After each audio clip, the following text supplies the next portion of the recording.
I always think that one of the biggest breakups women go through is with perfection. Once you realize, and please realize this at an earlier age, it will help you. You can't be perfect. Yeah. But it's also about, I think, owning your strengths and being very self-aware about your weaknesses and just showing up as your authentic self.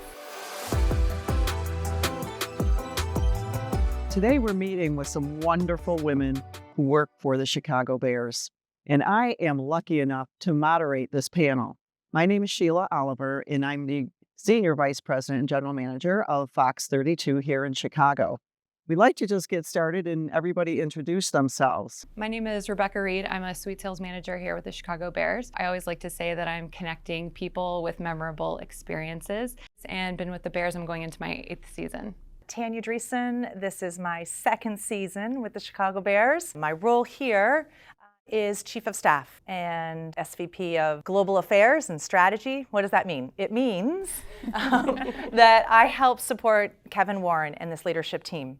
Krista Whitaker. I am our EVP of Legal and Business Affairs and Chief Legal Officer, going into my 2nd season as well. I like to say that my role goes a lot further than that, particularly with the legal and business affairs overlay of really having my department be the connective tissue across the organization.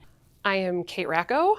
I am the Manager of Community Outreach and Alumni Relations for the Bears. I am going into my 24th season. I've been fortunate enough to spend my entire career here with the Bears.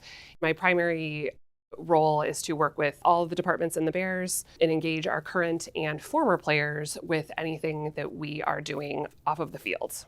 Well, it's Women's History Month, so ladies, let's make some history. I'm originally from Texas. Texas football is king. Mm-hmm. I grew up watching football. It was really a way that I really bonded with my dad. He went to LSU, SEC football, grew up going to games in Death Valley, being in Texas, high school football. It was kind of in my culture already from day one. I love sports. I played basketball, I ran track. You know, I was volleyball manager because I was terrible at volleyball. But I was constantly always around the sports industry and knew going into college, I wanted to figure out how could I weave that into whatever I did long term. Thought I originally wanted to be a sports agent, have my Jerry Maguire moment, show me the money. And my plan was business school, law school, that way I could do it all. Right. I could do the contracts, I could write the contracts, negotiate. And then when I got to law school, I realized I really wanted to practice and that I was really interested in the law and specifically transactional law and deal work, and that, when you're negotiating and you're in that transactional corporate environment, you're always building something. Right. As opposed to kind of litigating and going back and forth, you're kind of always creating something new, or a new product or a new deal or a new partnership. And so I really love that aspect and taking that to sports. In terms of the male dominated aspect, I've always been interested in sports. It's something that's never really been that, I'm trying to get into a male dominated industry. I just wanted to be in the industry that I loved and I was passionate about. Right. And if, men were in the way along the way, I'd move them out the way. So here we are, we're good. Didn't grow up with the NFL.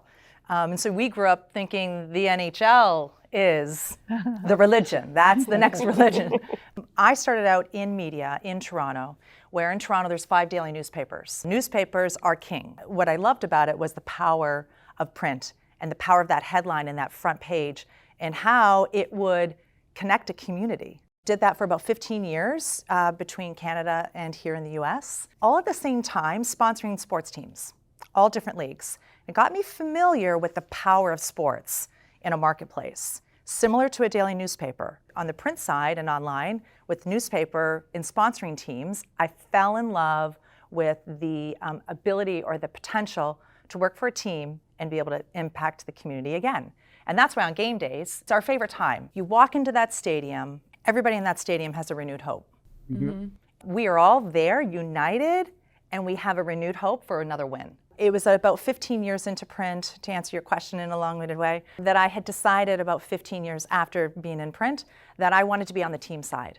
Started working in the NFL in 2009, and how the industry and how the league has grown has just been a blessing. It's been great. Yeah, I feel incredibly lucky because, like Kate, I never thought about working in sports when I graduated. I worked at an organization here in Chicago called the Executives Club of Chicago, which really made me realize the importance of networking and connecting, especially in a market like Chicago. In getting to work here, I still kind of pinch myself a little bit, and when I walk in the doors, I'm like, oh, Like, am I allowed to be in here? I am here. But for me, I think it's what you said, game day. It's so fun just getting to go to on the road to a lot of the away games and just seeing the fans just spread out into all of these other markets. I was really lucky. I got to go to London when we played at the international game last year. My favorite moments is I was on the double-decker bus and we're kind of slowing down on a street right in front of St. Paul's Cathedral, and there happened to be like a really big tourist group of like 50 people. 90% were in Bears gear.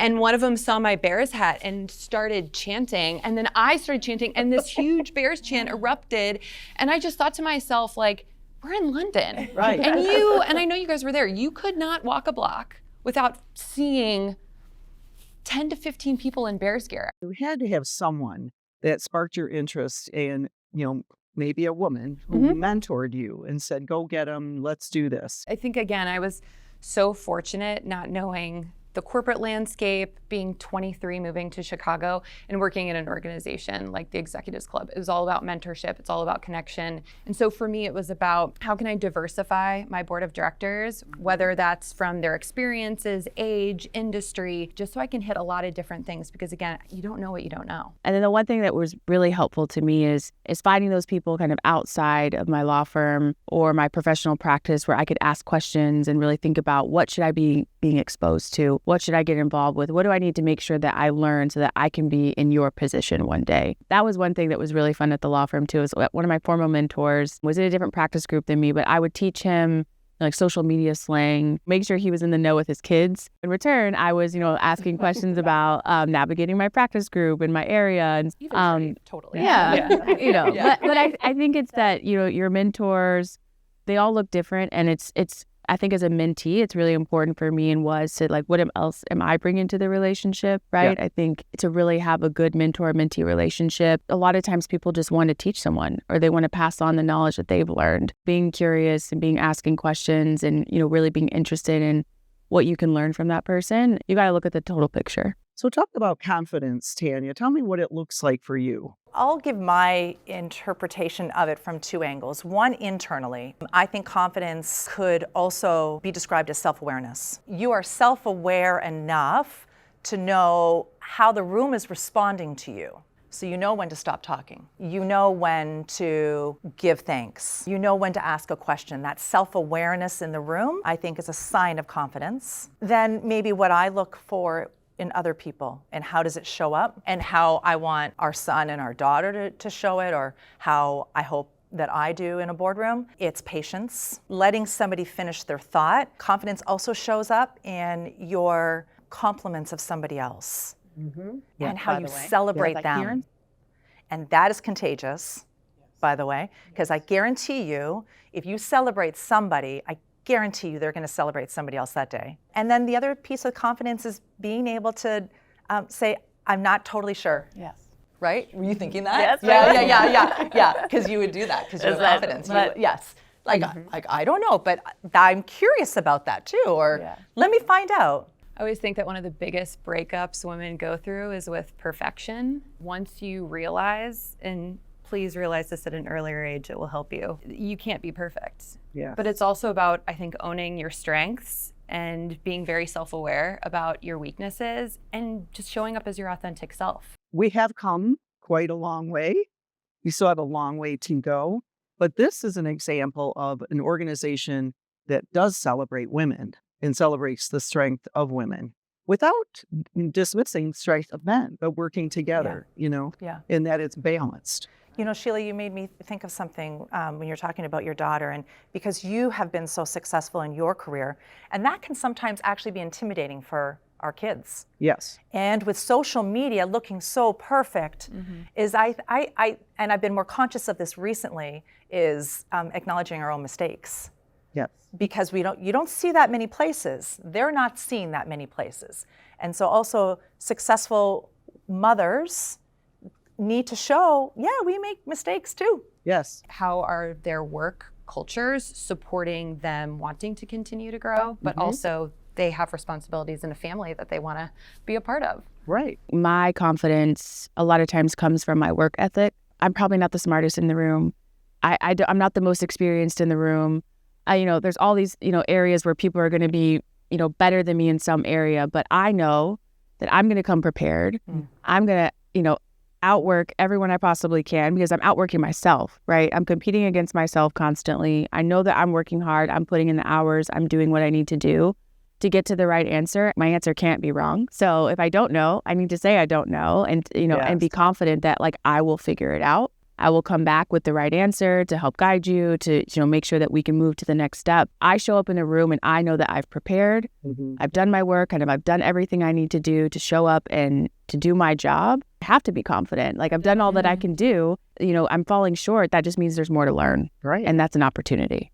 Yeah, I think confidence too, when I look at it, it's just a shift in mindset. It's not, oh, I failed and the fear of failure. It's, oh, I have an opportunity to grow. And if you shift your mindset to that, who doesn't want to grow? Who doesn't want to learn? And I was also just going to say about like acknowledging our mistakes. I think a little bit of accountability goes a really long way, especially with other people. I'm not always perfect. And if I'm part of a problem and I'm like, you know what, yes, that was on me.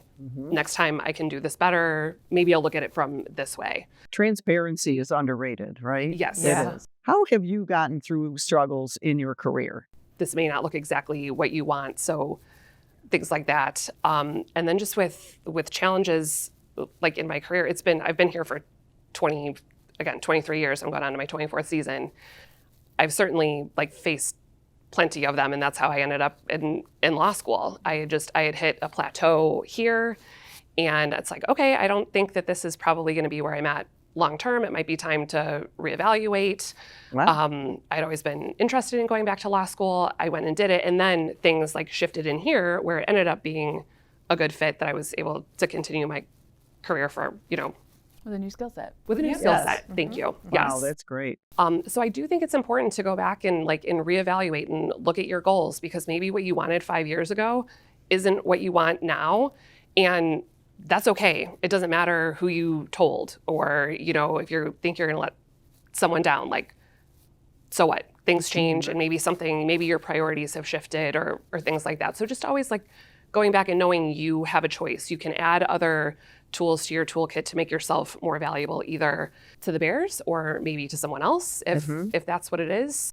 Krista, what would you tell your younger self? I think I just tell her to keep going. Kind of thinking through that long-term lens of your priorities may change. What you dream about today may not be what you dream about tomorrow, and that's okay. I think when there was that shift of becoming a mom, it was like, well, what about all these things? Like I said, I've done everything I said I was going to do. So it's like, what about all these other things I said I was going to do? Like, how am I going to get there? How am I going to get to the mountaintop now that I have, these beautiful children in my life and different priorities and a husband and all these other things that are pulling at me? And I think I struggled with like, well, this is my goal and this is my dream, but like I had to realize like your dreams can change. And so I think that's what I would tell her is like, keep going, but know that like be flexible and that things might change, and like you can dream bigger, you can dream differently, and it's okay. Like you don't have to stay on that single track. Don't be pressured to move into roles that feel like you need to go there because that's kind of what's expected as the next level. Really understand the role and if that's what you want. As I think about 20-year-olds, for example, in their careers, and you just think you're going by title, manager, director, VP, and you're just doing that ladder, and then all of a sudden you're managing people, and you may not really like it, which is completely fine. I have a best friend who can't stand managing people. Bless her heart, she knows it. She loves working on the project and maximizing that and running that down, but like just kind of take a step back and be patient and understand what it is that you really want to do is one. The other is FOMO. And how, I think younger in your career, you're always worried that you weren't at that event or you didn't go on that trip or you weren't in that meeting. And I would tell my younger self, don't worry about it. If you're meant to be in it, you'll be there. And it's okay not to stress out so much. And I do, again, I'll tap into social media and that the issue it creates now with that younger demographic, because you see everybody at everything. Tell myself that now. You do? I didn't get to go to London. Oh, well, because you were having I was having a baby. Now that you didn't go, now you're like, it's fine. So I would probably tell her, try, even if you think it's impossible. Try, who cares? Even if it's no, even if you definitely don't, just do it anyways. I really try and challenge myself that anytime I'm comfortable, I need to be looking or doing something else. One of you used the phrase sending the elevator back down. What's the one thing you can say that we should make sure we do as women leaders in our own positions to make sure we're focusing on the future and helping women today get to where they need to be 20 years from now? To stay the course and being like, you know what, that was a tough day. Like, we've been through it. Don't worry, everyone, you know, you're here for a reason. People know you're smart. They know you're capable, especially when you're in a competitive environment like professional sports can be. I've always found that very comforting and inspirational. Find your day maker. That's what I say. Because I've like lived in that. 8 cities. And so there have been times when I didn't know anybody, you know, but I would find someone who I could trust that wasn't, maybe I hopefully didn't work with them because I was running the television station. And so I would find someone, what do you think about this? And they would text me later and say, I think you're awesome. And it's like, when you don't feel that way and someone says that to you, you know it's not coming from someone at work. And so that's okay, right? It just really gives you that boost. I'm taking the time out for people who also are interested in, you know, being an attorney, going to law school or this career. But I think the other thing that I really try to do is I really try to change the voice in people's heads, which I think is a lot of what you were saying too. I try to be like, yes, you can. Absolutely, you can. Or, you know, that self-doubt that people have, I try to identify that instead of, you know, taking advantage of that like some terrible people would. It's how do I flip the script in that person to make them see that they can be confident, they can do the job, just making sure I don't let people talk down to themselves. Moved all around the country, and it's been for my job. And so my husband was a stay-at-home dad, right? Which was also kind of unheard of 34 years ago. Like, not a lot of men just stayed home, right? And he had different things going on through the years just to keep busy. But people, when we go somewhere, they'd say, what do you do, Bill? You know, and it's very funny because they think we moved to this city for him. And there was a general mistrust of how, you know, I was able to be in the position I'm in. But back to you just keep going and keep going and keep going. And years ago, there was an expression that went around when I got out of college, and there was a recession underway at the time.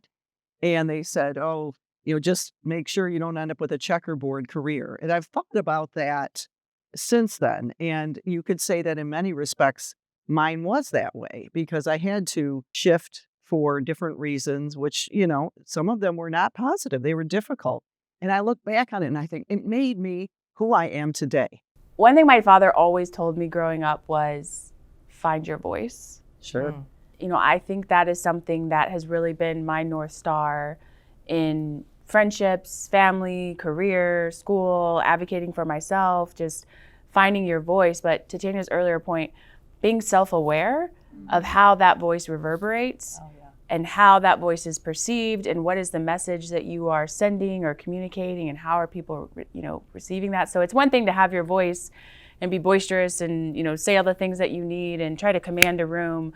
But if you're not self-aware of how that's landing or how it's going to help you achieve your objectives or how it's going to impact your teammates, you know, then that voice can, for lack of a better phrase, fall on deaf ears. Learning to be able to connect and get along with a lot of different types of people because, you know, one minute I will be working with an elite athlete and a couple hours later I will be at an elementary school on the West Side. So, you know, and not just like, oh, getting along but like trying to connect with people. And especially like with our players, with our alumni, I try and make sure not every single interaction is transactional. You know, the Bears were very big on like the family values and stuff. And I would never want anyone to feel like we're treating them as a commodity. It's Women's History Month. Is there any woman in history that you identify with and you say, I really love that person? Because the only person that keeps coming to mind, and again, I'm not trying to be cheesy, is literally my grandmother. Her name was Yvonne. She gave me a lot of strength. She helped me find my voice. She's very much a big reason that I am the person I am today and that I was tenacious and I could tell people I don't care what you think and I'm going to do what I want to do and everything I set my mind to. Well, thank you very much, ladies. This has been really enjoyable. I've just learned so much.